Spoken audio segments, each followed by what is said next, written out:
In the waning light, I'm at Little Fish Brewery in Athens, Ohio, to take a walk through a little hop yard and talk about hops, one of my favorite ingredients in the whole world. So let's go. So as I've probably alluded to several times on this series, I'm a beer fan, craft beer fan, especially of bitter IPAs and bitter beers in general. So, you know, what exactly imparts that bitter flavor to beer? Beers like, you know, IPAs or English bitters and things like that. Well, it's the hops, okay? Hops, humulus, lupulus, right, which grow actually wild around here, but also in cultivated forms, are the key ingredient to give beer that bitter flavor and also impart antimicrobial properties to beer and other products as well. You can make all kinds of different products out of hops. But I'm here at Little Fish Brewery, where they have kind of a display hop yard illustrating a few different varieties of hops that are used commonly in beer. And it just kind of shows you how they're grown and what they look like, since a lot of people will never actually come across a hop plant, but they'll taste it in their beer. So let's take a look around this hop yard at Little Fish. So Little Fish, the brewery itself, is just at the end of your view there. And this is a little trail that links the brewery to a parking area, and there's also a bike trail in this vicinity. So what we're looking at here, bordering this little trail on both sides, is a hop yard. And this display here shows you exactly how hops are usually grown in cultivated situations. Okay, you build a structure with uprights, a central wire across the top, and then cable or wires or ropes that link that top cable to the ground. And you basically plant a hop plant at the base of each one of those wires. And they are vines. Technically, hops are considered bines, B-I-N-E-S, not V-I-N-E-S, partly because they are hairy. Their stems are hairy with downward pointing hairs that help them grip onto uprights, okay? But otherwise, they're a twining vine with that little aid, sort of like Velcro, and they twine clockwise up these ropes or cables or wires or whatever you offer them. Here's a view on this hop, which is a little more spare, showing you how it twines around the upright, okay, in a clockwise fashion. All right. Now, hops, again, are grown. The part that is used in beer making are the cones. They are, in botanical terms, technically catkins. But here are some of them hanging from this plant here. Okay, these are hop cones. All right, which again are harvested, dried, and they can be extracted. Just used as whole cones in a variety of ways. And that's the product you're after when you grow hops for beer. All right. The leaves are interesting. The leaves are trifoliate generally. That's the standard hop leaf you see in front of me there. Although, as you can see, on some leaves can be without lobes, right? So there's one without lobes. All right, so that's your standard hop. And you know, when you see these lobed leaves, you can see that there's a you know, they kind of look like something else that people utilize for its biochemical properties. And that is marijuana, cannabis. So hops and cannabis are in the same family, the Cannabaceae. Right, so they're actually closely related, although hops doesn't contain any of the cannabinoids that, like THC, that cannabis sativa contains. It contains other compounds, alpha and beta acids and phenolics and flavones and a whole variety of compounds that contribute to its flavor and its antimicrobial properties. That's a whole other lecture to go through. But anyhow, so these are hops. This is a hop yard. And these things also grow exceptionally fast. Some of these I see have suffered from our very hot, very wet summer early in the season. It's gotten considerably drier here late in the season. So some of these vines are sparse, while others are pretty good. But you can see there's, you know, they have several different varieties here. Here's a common hop variety, Crystal. Here's another, Chinook. Okay, but hops are native to North America and Europe and parts of Asia. They do grow wild. They're kind of weedy. They're not really invasive, but they're kind of weedy. But this is how they're grown in cultivated form. Here's a variety that has leaves that really look like cannabis. All right, so you can see the confusion. Now I'm holding in my hand a nice IPA, which is called Greenbridge. And IPA stands for India Pale Ale. I suppose I could look at you while I'm talking about this. And that variety was produced by the British as they moved across India. And they added extra hops to their beer during that campaign to help preserve it against the heat and humidity and everything that India would have represented. And so that led to having a very, very bitter beer. It doesn't really relate to the alcohol content, but it does relate to the bitterness of the beer. I just had some guests join my podcast. And so this variety is again, it has its origins in India. And the reason there's so much hops in it is for its preservative qualities. But, you know, there's lots of different hop varieties. Like I said, there in this hop yard, there's something like 8 different varieties. And, you know, each of these have a slightly different chemical profile. Okay, that's one I'm not familiar with, Riwaka. Here's some more of those cones.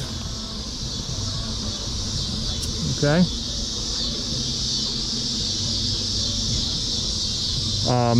But it's really interesting little display.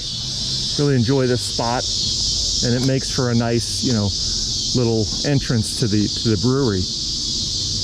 Now, the other thing about hops I was going to add is, as you can see, these are, let's see, probably around 18 feet tall. This structure here. These things can grow a foot or so a week when they really get going. All right, so they can top this thing in just a matter of, you know, a month or so, and then they sort of, as you can see, they just cluster around, keep twining around, and form these big clusters near the top of the structure. Okay, but they're exceptionally fast growing. In nature, you can find these things growing wild along trails and like you know, boggy areas and old railroads, bike trails and things like that. The place I often see them, where I've profiled them before, is at Cedar Bog near Urbana, where there's a lot of hops growing in a kind of an open, wet meadow area. Okay, so these are hops, and for me, that's one of my favorite spices in the whole world. All right, so cheers to that, and see you in the next segment. In this segment, I'm back to Cedar Bog State Nature Preserve to take a look at hops in their wild habitat. So let's take a look at that. So I've come to Cedar Bog many times. I've done a couple episodes specifically about this place. I'm due to do a late summer fall edition, but today I'm going to just take a brief walk down the boardwalk here at Cedar Bog and talk about hops. And I've talked about them very briefly in some of my episodes in the past, but I've known them to grow here and pointed them out before. And so let's take a look at what the natural habitat of hops is. Okay, so in this part of Cedar Bog, not far from the entrance, there's the visitor center over in the distance. This is basically a wet meadow, and right along this boardwalk it's just wondrous right now with late summer, early fall blooms. Joe Pye weed, ironweed, compass plants. Virgin bower is showing its seed. It's basically seed capsules. Okay, really interesting. But hops grows along here as well. So let's take a little walk along here. I saw some off the trail, a little bit too far away to get up close and personal. So let's see where we could find our first hops. Here's a mass to my right that has hops. I can see the hops leaves mixed in here, right? Those trifoliate looking leaves. And here we are. Here's some hop cones just beyond the sign. Just an old field? No, a wet meadow. And there's the hop cones. All right. And let's let me get a hold of one. Let's see, here's some that are a little closer. And look at the anatomy of a hop cone. Okay, so there's our typical hop cone. These structures are called bracts. And at the base of them, stuff we're after, the hops, the hop chemistry is located in glands. This sort of rounded little structure you see here, if I taste that, which I will for you on camera, that basically pops open the hop gland, and that's where all the active chemistry of hops is located. And so I'm getting a lot of bitter flavors. This one is quite piney, I would describe. There's a sweetness to it. There's also a little bit of a floral aroma, but I'm getting some pretty strong bitter flavors from this. And this one I would describe as being piney. You know, hop varieties have a variety of sort of flavors and aromas, anywhere from tropical fruity aromas and flavors to pine, okay, piney, right? We're very resiny and piney. And in that hop gland, that gland is a lot of the compounds again, the alpha and beta acids. Okay, the alpha acids are the ones that provide the bittering primarily to hops, which I've gotten. That one was not particularly bitter, but it was very piney. And then the beta acids are more about the aroma, the flavor, the aroma. So some of the names for some of these things are humulone and lupulin and so forth. And so any hop variety of the many varieties that exist have some mix of chemistries that give them their particular use in brewing, for example. So some are known as the bittering hops, right? That you add primarily for the bitter part, not so much for the flavor and the aroma. And then you have the others that you add more for the aromas. And so you can get, say, different types of IPAs, of course, known as the bitter beers, that taste like grapefruit. Some taste like pine. There's, some you can get hazies that have mixtures of hops that make them kind of, tropical, fruity flavored, I guess you could say. Some taste like oranges, so there's a real variety of flavors you can get from these different varieties of hops. Now, of course, these cones are how this hop plant is reproducing. So at the base of those bracts, there would be seeds. Hops are dioecious, okay, so they're male and female hop plants. So anything that has a cone on it is a female hop plant. And, those things, I'm not sure what the main seed dispersers are for hops. but I would guess that they primarily just fall to the ground with a structure like that. I don't know, birds may harvest them. I'm not actually sure about the pollination or the seed dispersal of hops, but I would assume it's pretty much just they drop to the ground. Here's a hop plant showing kind of its ecological role. You know, it is a wild plant. Things do eat it. So here's one that's gotten a lot of herbivory by a leaf scraping arthropod of some sort that grew to then chew holes in it, right? So those are hops that have been pretty well chewed up. Can't see what's done that. And then there are diseases that get hops. And some of these can be a problem in the cultivation of hops, things like powdery mildews and other diseases. But this is sort of the natural habitat. You can see there are a lot of other vines that are taking advantage of this habitat too, as I showed you the virgin's bower, which is in the center right there, again with those interesting starburst like seed structures. There are grapevines in here. There's a non-native plant called bittersweet nightshade with red fruits out there. Maybe I'll get close to that are taking advantage of this kind of habitat where they can get good sun and climb on other things. I see Virginia creeper back here climbing up some of these willows and dogwoods. Here's a this is a what is that? That's a I'm totally forgetting the name of this. This is a weedy plant, which I'll add in text. Just slipping my mind at the moment. Okay, that's kind of a weed. That can be a problem in some agricultural situations. All right, so this is prime hops habitat. And again, to maximize your yields, as I showed you in the hop yard, you would have structures that get them really up and away from competitors. And you wouldn't have the competitors there as well. So hops can really, produce maximally. There's another plant here I'd like to point out since I'm here. I'm tempted to do my early fall episode today, but I have other things I've got to do. But here's an interesting plant I like a lot, and this is swamp thistle, also growing in hop habitat.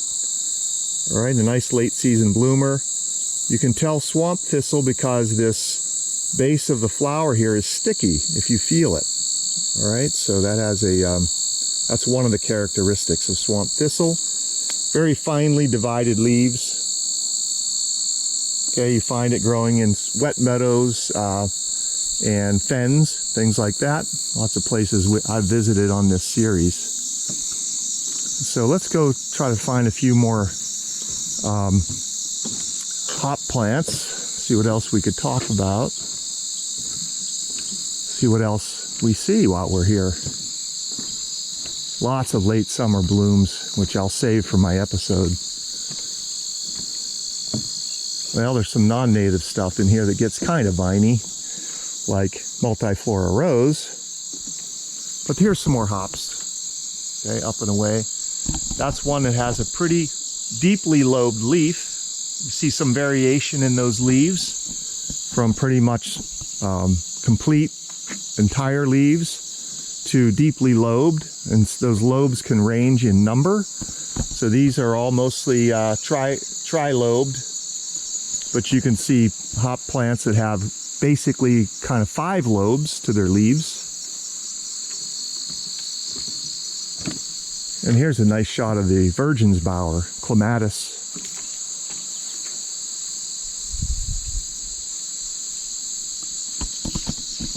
Okay, so that's just a little view of hops in its native habitat here at Cedar Bog State Nature Preserve, and on to the next segment. If you visit Cedar Bog, the first habitat that you encounter is this wet meadow. Right now it's starting to show its late summer, early fall coloration. There's Joe Pye weeds blooming out in the background. There's hops in the foreground right in front of us with their cones. Virgin's bower with their interesting starburst seed clusters. goldenrods are coming out, so you're getting that nice blend of golden and purple and lavender colors. Be accentuated by asters here soon. There's Impatiens capensis blooming out there. It's just mobbed by bees, and hummingbirds like to visit those flowers. And of course, in the background you can hear crickets and katydids and all kinds of things. So this is a really nice day, time of year to visit Cedar Bog, as is all times of the year. But again, we're here today to talk about hops. The section of the bog behind me here is a virtual hop yard. So let's take a look at this. This is just an ideal spot for hops. There's cone after cone out there. Primarily up near the edge, so you can see that hops likes moist soil. Again, this is a wet meadow. The farther you go back, the wetter it gets. And I can see that there aren't that many hops out in the distance. So they're going to like the slightly drier habitats here up along the edges, and also where they can climb on some things and compete with other vegetation. But yeah, this is a good spot for hops. Good spot, good day to be a hop plant. I'm going to conclude this episode by trying to look at a hop cone up close and trying to dissect the parts and talk about them a little bit. So let's see if we can do that with the limitations of my GoPro. So let's take a look.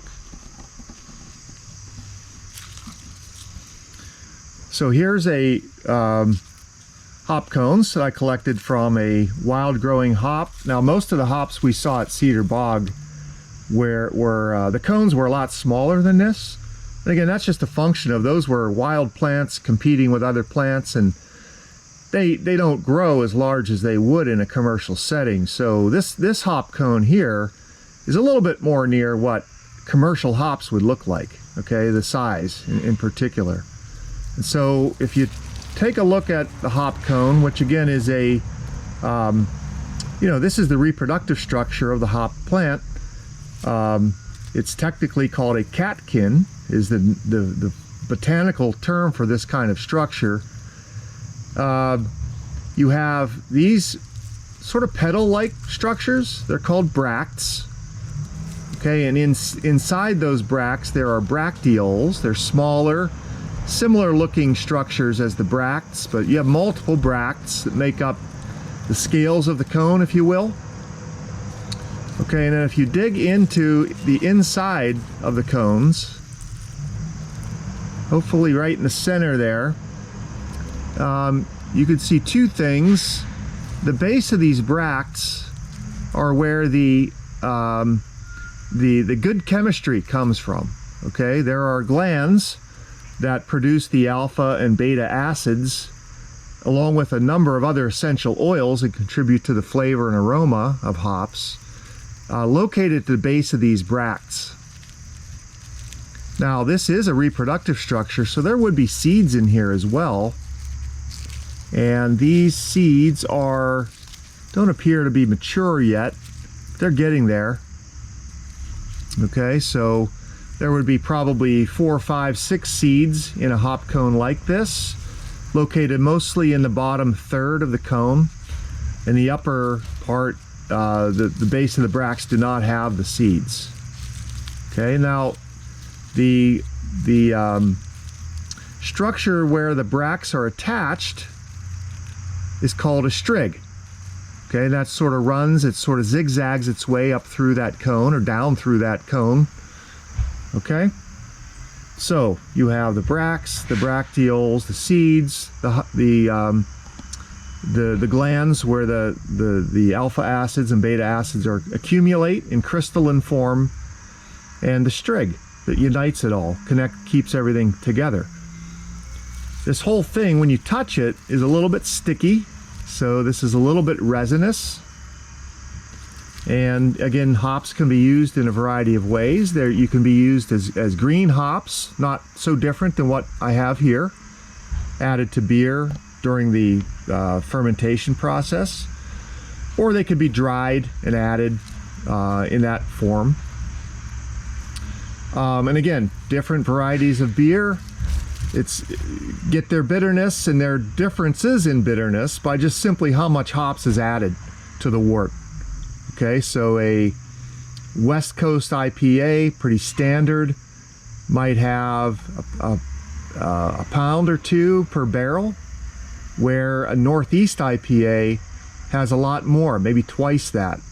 And so that's kind of contributes to the variation. And of course, along with the variation in chemistry that the different cultivated hop varieties have, and the fact that you often put several different varieties of hops in a single fermentation, that gives you the variety that comes with, you know, craft beer.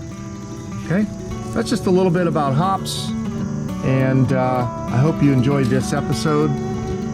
I enjoyed making it, and I'll enjoy the products of this episode later.